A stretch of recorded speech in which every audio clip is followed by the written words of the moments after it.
ಜಿಬಿಎಯಿಂದ ಮತ್ತೊಂದು ಎಡವಟ್ಟಾಗಿದೆ. ಈ ಎಡವಟ್ಟಿನಿಂದ ಅಪಾರ್ಟ್ಮೆಂಟ್ ನಿವಾಸಿಗಳಿಗೆ ಟೆನ್ಷನ್ ಶುರುವಾಗ್ಬಿಟ್ಟಿದೆ. ಯಾಕಂದ್ರೆ ಅಪಾರ್ಟ್ಮೆಂಟ್ ಅನ್ನ ಕೊಂಡ್ಕೊಂಡಿರೋರಿಗೆ ಅಪಾರ್ಟ್ಮೆಂಟ್ ಓನರ್ಸ್ಗಳು ಆನ್ಲೈನ್ ನಲ್ಲಿ ಪ್ರಾಪರ್ಟಿ ಟ್ಯಾಕ್ಸ್ ಕಟ್ಟೋಕಾಗದೆ ಪರದಾಡುವಂತಾಗಿದೆ.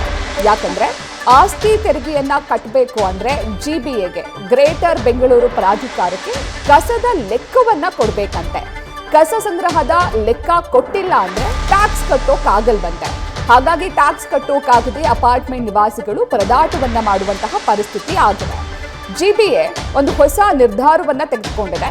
ಏನಪ್ಪಾ ಅಂದ್ರೆ ಅಪಾರ್ಟ್ಮೆಂಟ್ ಟ್ಯಾಕ್ಸ್ ಅಥವಾ ನಿಮ್ಮ ಆಸ್ತಿ ತೆರಿಗೆಯನ್ನ ಕಟ್ಟಬೇಕು ಅಂದ್ರೆ ನೀವು ನಿಮ್ಮ ಮನೆಯಿಂದ ನೀವು ಹಾಕುವಂತಹ ಕಸದ ಲೆಕ್ಕವನ್ನ ಕೊಡಬೇಕು. ಎಷ್ಟು ಕಸ ಹೊರಗಡೆ ಹಾಕಿದರೆ, ಎಷ್ಟು ಕೆಜಿ ಕಸ ನಿಮ್ಮ ಮನೆಯಲ್ಲಿ ಸಂಗ್ರಹಣೆ ಆಗಿದೆ, ಇದೆಲ್ಲದರ ಮಾಹಿತಿಯನ್ನ ನೀಡಬೇಕು. ಅದರ ಮಾಹಿತಿಯನ್ನ ನೀಡಿದ್ರೆ ಮಾತ್ರ ಆಸ್ತಿ ತೆರಿಗೆಯನ್ನ ಕಟ್ಟೋದಕ್ಕಾಗತ್ತೆ ಅನ್ನುವಂತಹ ನಿರ್ಧಾರವನ್ನ ಜಿಬಿಎ ತೆಗೆದುಕೊಂಡಿದೆ. ಆದ್ರೆ ಇಲ್ಲಿವರೆಗೂ ಕೂಡ ಇದ್ರ ಬಗ್ಗೆ ಅರಿವೇ ಇಲ್ಲದಂತಹ ಅಪಾರ್ಟ್ಮೆಂಟ್ ನಿವಾಸಿಗಳು ಯಾರು ಕೂಡ ಕಸದ ಲೆಕ್ಕ ಇಡೋದಕ್ಕೆ ಹೋಗಿರ್ಲಿಲ್ಲ. ಹಾಗಾಗಿ ಈಗ ಕಸದ ಲೆಕ್ಕ ಗೊತ್ತಿಲ್ಲದೆ ಇರೋದ್ರಿಂದ ಆಸ್ತಿ ತೆರಿಗೆಯನ್ನ ಕಟ್ಟೋದಕ್ಕೆ ಅಪಾರ್ಟ್ಮೆಂಟ್ ನಿವಾಸಿಗಳಿಗೆ ಕಷ್ಟ ಆಗ್ತಾ ಇದೆ. ಬೆಂಗಳೂರಿನಲ್ಲಿರುವಂತಹ ಸಾವಿರಾರು ಅಪಾರ್ಟ್ಮೆಂಟ್ಗಳು ಕಳೆದ 12 ದಿವಸದಿಂದ ಟ್ಯಾಕ್ಸ್ ಪೇ ಮಾಡೋಕ್ಕಾಗಿಲ್ಲ. ಬೆಂಗಳೂರಿನ ತ್ಯಾಜ್ಯ ವಿಲೇವಾರಿ ಮಾಡುವಂಥ ಸಂಸ್ಥೆ ಏನಿದೆ BSWML ಅನಗತ್ಯವಾಗಿ ನಮ್ಮ ಪ್ರಾಪರ್ಟಿ ಟ್ಯಾಕ್ಸ್ ಅಲ್ಲಿ ಕಸ ಸಂಬಂಧ ವಿಚಾರಗಳನ್ನೆಲ್ಲ ತುಂಬಬೇಕು ಅಂತ ಮಾಡಿ ತುಂಬಾ ಗೋಜಲಾಗಿ ಪ್ರಾಪರ್ಟಿ ಟ್ಯಾಕ್ಸ್ ವೆಬ್ಸೈಟ್ನ ಮಾಡಿದೆ. ಸಾಧಾರಣ ಹೇಳಬೇಕು ಅಂತಂತಂದ್ರೆ BBMP ಆಗಿದ್ದಾದ್ರೂ ಆಗಲಿ ಇವಾಗಾದ್ರೂ ಆಗಲಿ ಕಸನ ತೂಕದ ಹಂತದಲ್ಲಿ ಆಗಲಿ ತೂಕ ಮಾಡಿ ಆಗಲಿ ವಿಲೇವಾರಿ ಮಾಡುವಂಥ ವ್ಯವಸ್ಥೆ ಇರಲಿಲ್ಲ. ಆದರೆ ಇವತ್ತು ಆ ವ್ಯವಸ್ಥೆಯನ್ನ ಇನ್ಕ್ಲೂಡ್ ಮಾಡಿದ್ದಾರೆ. ಮತ್ತೆ ಇನ್ನೊಂದು ಉದಾಹರಣೆ ಏನು ಅಂತಂತಂದ್ರೆ, ನಾನು ನನ್ನ ವೈಯಕ್ತಿಕ ಮನೆಯ ಪ್ರಾಪರ್ಟಿ ಟ್ಯಾಕ್ಸ್ ಫಿಲ್ ಮಾಡಬೇಕಂತಂದ್ರೆ ನನ್ನ ಮನೆ ಪ್ರತಿದಿನ ಎಷ್ಟು ಕಸ ಉತ್ಪಾದನೆ ಮಾಡುತ್ತೆ ಅಂತ ತುಂಬಬೇಕು. ಆದರೆ ಈ ವೆಬ್ಸೈಟ್ ಏನಿದೆ ಕನಿಷ್ಠ 100 kg ಕಸ ತುಂಬಿದ್ರೆ ಮಾತ್ರ ಮುಂದುವರಿಲಿಕ್ಕೆ ಬಿಡುತ್ತೆ. ಮುಂದೆ ಹೊರದು ಆಮೇಲೆ ನಾನು ಪ್ರಾಪರ್ಟಿ ಟ್ಯಾಕ್ಸ್ ಪೇ ಮಾಡುವಂಥದ್ದಾಗುತ್ತೆ. ಸಾಧಾರಣ ಒಂದು ಮನೆ ಒಂದು ದಿನಕ್ಕೆ 1 ರಿಂದ 2 kg ಕಸ ಉತ್ಪಾದನೆ ಮಾಡಬಹುದು. ಯಾವ ಮನೆ 100 kg ಕಸ ಉತ್ಪಾದನೆ ಮಾಡುತ್ತೆ ಅಂತ ಹೇಳಿ ಈ ಸಮಸ್ಯೆ ಏನಿದೆ, ದಯವಿಟ್ಟು ಜಿಬಿಎ ಕಮಿಷನರ್ ಸಾಹೇಬರು ನಮಗೆ ಸಮಸ್ಯೆನ ಪರಿಹರಿಸಬೇಕು ಅಂತ ಹೇಳಿ ಈ ಮೂಲಕ ಕೇಳ್ಕೊಂತೇವೆ. ಈ ಜಿಬಿಎಯ ಅವೈಜ್ಞಾನಿಕ ನಿರ್ಧಾರ ಹೇಗಿದೆ ಅಂದ್ರೆ, ಕಸ ಸಂಗ್ರಹಣೆ ಮಾಡುವಂತಹ ಸಂದರ್ಭದಲ್ಲಿ ಹಸಿ ಕಸ ಹಾಗೂ ಒಣ ಕಸ ವಿಂಗಡಣೆ ಮಾಡಬೇಕು. ಈಗ ಕಸ ವಿಂಗಡಣೆ ಮಾಡೋದ್ರ ಜೊತೆಗೆ ಕಸ ತೂಕ ಬೇರೆ ಹಾಕಬೇಕು. ಇನ್ನು ಕಸ ತೂಕ ಹಾಕಬೇಕು, ಕಸ ತೂಕ ಹಾಕಿ ಅದೆಷ್ಟು ಕೆಜಿ ಇದೆ ಅಂತ ಹೇಳಬೇಕು. ಅದು 100 kg ಜಾಸ್ತಿ ಇರಬೇಕು.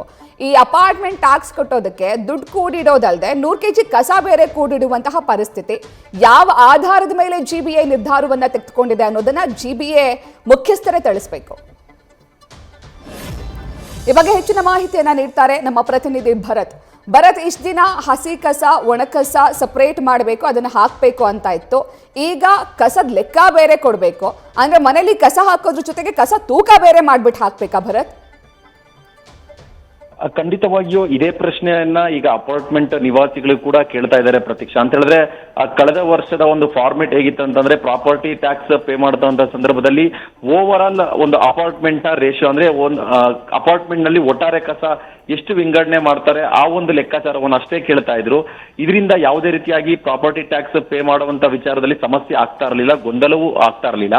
ಆದ್ರೆ ಈ ಸಲ ಫಾರ್ಮೆಟ್ ಹೇಗ್ ಮಾಡಿದಾರೆ ಅಂತಂದ್ರೆ, ಪ್ರತಿ ಫ್ಲಾಟ್ಗೂ ಒಂದು ದಿನಕ್ಕೆ ಎಷ್ಟು ಕಸವನ್ನ ನೀವು ವಿಲೇವಾರಿ ಮಾಡ್ತೀರಾ, ಹಸಿ ಕಸ ಎಷ್ಟಿರುತ್ತೆ, ಒಣ ಕಸ ಎಷ್ಟಿರುತ್ತೆ, ಜೊತೆಗೆ ವೈದ್ಯಕೀಯ ಒಂದು ಕಸ ಎಷ್ಟಿರುತ್ತೆ, ಈ ರೀತಿಯಾಗಿ ಪ್ರತಿ ಮನೆಗೂ ಎಷ್ಟು ಕಸವನ್ನ ನೀವು ವಿಂಗಡಣೆ ಮಾಡ್ತೀರಾ ಅನ್ನೋದನ್ನ ನೀವು ಪ್ರಾಪರ್ಟಿ ಟ್ಯಾಕ್ಸ್ ಪೇ ಮಾಡುವಂತ ಒಂದು ಅರ್ಜಿಯಲ್ಲಿ ನೀವು ಫಿಲ್ ಮಾಡಬೇಕಾಗುತ್ತೆ.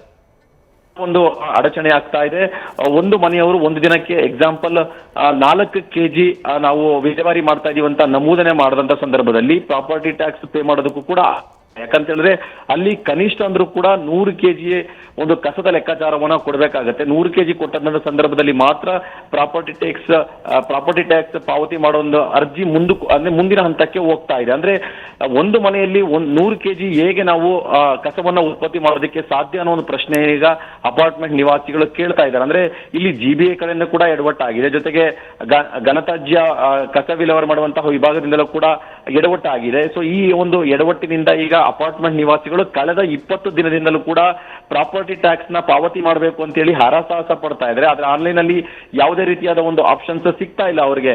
ಅಂದ್ರೆ 4 ಕೆಜಿ 5 ಕೆಜಿ ಒಂದು ದಿನಕ್ಕೆ ಅಂದಾಜಿನಲ್ಲಿ ಉತ್ಪತ್ತಿ ಮಾಡ್ತಾರೆ, ಅದನ್ನ ಲೆಕ್ಕ ಕೊಟ್ರೆ ಪ್ರಾಪರ್ಟಿ ಟ್ಯಾಕ್ಸ್ ಪಾವತಿ ಮಾಡಕ್ ಆಗ್ತಾ ಇಲ್ಲ. ಆದ್ರೆ 100 ಕೆಜಿಗಿಂತ ಜಾಸ್ತಿ ಆಗ್ತಂತ ಸಂದರ್ಭದಲ್ಲಿ ಟ್ಯಾಕ್ಸ್ ಪಾವತಿ ಆಗ್ತಾ ಇದೆ. ಅಂದ್ರೆ 100 ಕೆಜಿ ಆಗ್ತಂತ ಸಂದರ್ಭದಲ್ಲಿ ಪ್ರಾಪರ್ಟಿ ಟ್ಯಾಕ್ಸ್ ಒಂದು ಬೆಲೆ ಕೂಡ ಜಾಸ್ತಿ ಆಗುತ್ತಾ ಹೋಗುತ್ತೆ. ಸೊ ಹಾಗಾಗಿ ಅಪಾರ್ಟ್ಮೆಂಟ್ ನಿವಾಸಿಗಳು ಒಂದ್ ರೀತಿಯಾಗಿ ಕಂಗಾಲಾಗಿದ್ದಾರೆ. ಸೊ ಹಾಗಾಗಿ ಕಳೆದ 20 ದಿನಗಳಿಂದ ಕೂಡ ಅಪಾರ್ಟ್ಮೆಂಟ್ ನಿವಾಸಿಗಳು ಈ ಪ್ರಾಪರ್ಟಿ ಟ್ಯಾಕ್ಸ್ ಕಟ್ಟದೇನೆ ಒಂದ್ ರೀತಿ ಒದ್ದಾಟ ಮಾಡ್ತಾ ಇದ್ದಾರೆ. ಸೊ ಇದಕ್ಕೆ ಸಂಬಂಧಪಟ್ಟಂತೆ GBA ಮುಖ್ಯ ಆಯುಕ್ತರನ್ನ ಸಂಪರ್ಕ ಮಾಡಿ ಅವರಿಗೆ ಈ ರೀತಿಯಾದ ಒಂದು ಸಮಸ್ಯೆ ಆಗ್ತಾ ಇದೆ ಅಂತ ಮನವಿ ಸಲ್ಲಿಸೋದಕ್ಕೂ ಕೂಡ ಈಗ ಮುಂದಾಗಿರುವಂತದ್ದು ಪ್ರತೀಕ್ಷಾ.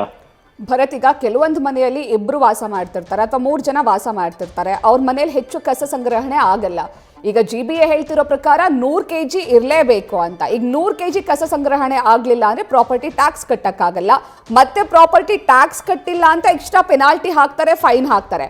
ಒಟ್ಟಾರೆ GBA ತನ್ನ ಬೊಕ್ಕಸವನ್ನ ತುಂಬಿಸ್ಕೊಳ್ಳೋದಕ್ಕೆ ಏನೇನ್ ಮಾಡಬಹುದು ಅವೈಜ್ಞಾನಿಕ ನಿರ್ಧಾರಗಳನ್ನ ತೆಗೆದುಕೊಳ್ತಿದ್ಯಾ ಹಾಗಾದ್ರೆ ಅಂತ?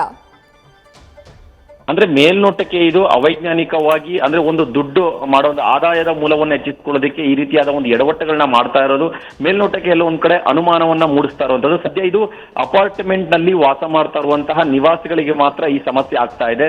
ಸಾಮಾನ್ಯ ರೆಸಿಡೆನ್ಸಿಯಲ್ ಮನೆಗಳಲ್ಲಿ ಅಥವಾ ಇಂಡಿಪೆಂಡೆಂಟ್ ಮನೆಗಳಲ್ಲಿ ವಾಸ ಮಾಡ್ತಾ ಇರುವಂತವರಿಗೆ ಈ ಸಮಸ್ಯೆ ಆಗ್ತಾ ಇಲ್ಲ.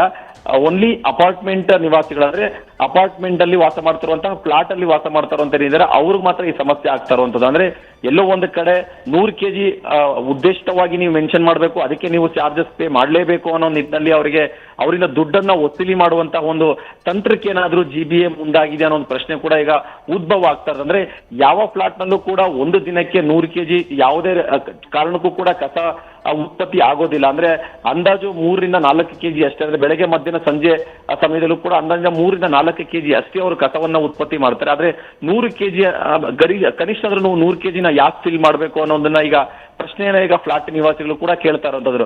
ಅಂದ್ರೆ ಇದು ಒಂದು ಅವೈಜ್ಞಾನಿಕವಾದ ನಿರ್ಧಾರ ಅನ್ನೋದು ಕೂಡ ಗೊತ್ತಾಗ್ತಾ ಇದೆ. ಜೊತೆಗೆ ಅಲ್ಲಿ ವೆಬ್ಸೈಟ್ ನಲ್ಲಿ ಅವರು ಈ ಆಪ್ಷನ್ ಅವೈಜ್ಞಾನಿಕವಾಗಿ ತೆಗೆದುಕೊಂಡಿದ್ದಾರೆ ಅನ್ನೋದು ಕೂಡ ಗೊತ್ತಾಗ್ತಾ ಇದೆ. ಹಾಗಾಗಿ ಈಗ ಕೂಡಲೇ ಅವರು ಅಪಾರ್ಟ್ಮೆಂಟ್ ನಿವಾಸಿಗಳಿಗೆ ಆಗ್ತಾವಂತಹ ಈ ಸಮಸ್ಯೆಯನ್ನ ಪರಿಹಾರ ಕೊಡುವಂತ ನಿಟ್ಟಿನಲ್ಲಿ ಟೆಕ್ನಿಕಲ್ ಏನ್ ಪ್ರಾಬ್ಲಮ್ ಆಗಿದೆ ಅನ್ನೋದನ್ನ ಕೂಡ ಈಗ ಅವರು ವಿಚಾರಕ್ಕೆ ಗಮನಕ್ಕೆ ತಗೊಂಡು ಇದನ್ನ ಪರಿಹಾರ ಮಾಡಬೇಕಾಗಿರುವಂತಹ ಕೆಲಸವನ್ನ ಕೂಡ ಈಗ ಮಾಡಬೇಕಾಗಿದೆ ಪ್ರತೀಕ್ಷಾ. Thank you Bharat ಡೀಟೇಲ್ಸ್ಗೆ.